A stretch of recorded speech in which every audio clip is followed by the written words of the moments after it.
Si va dai 128.000 euro dei lavoratori autonomi residenti a Monastier ai 23.700 di quelli residenti a Tarzo, per passare agli oltre 27.000 dei dipendenti di San Pietro di Feletto ai 17.300 di Moriago. Se la passano peggio i pensionati, con 20.800 euro a Treviso, fino ai 12.700 degli anziani residenti ancora una volta a fanalino di coda a Tarzo.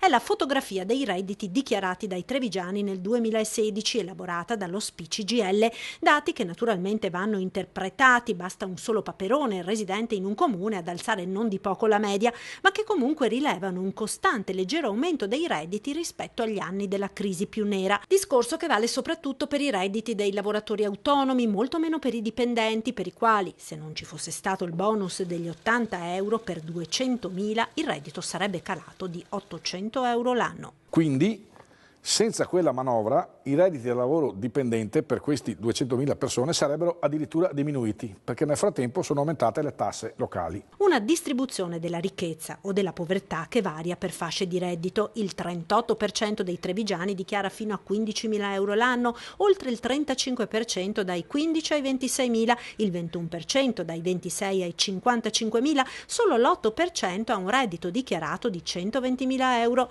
dati che secondo la CGIL nascondono un'ampia sacca di redditi non dichiarati. Di qui un appello del sindacato ad incrementare la lotta all'evasione. Attraverso controlli serrati che possono essere attivati dai comuni, tra l'Agenzia delle Entrate, la Guardia di Finanza e anche l'INPS. Abbiamo visto che i comuni che fanno accertamenti sulle tasse non pagate recuperano i soldi. Abbiamo visto che se poi questo accertamento viene fatto spiegando alle persone che le tasse vanno pagate senza fare il ricalcolo con ulteriori multe e tutto quello che ci va dietro, le persone piano piano si mettono in regola.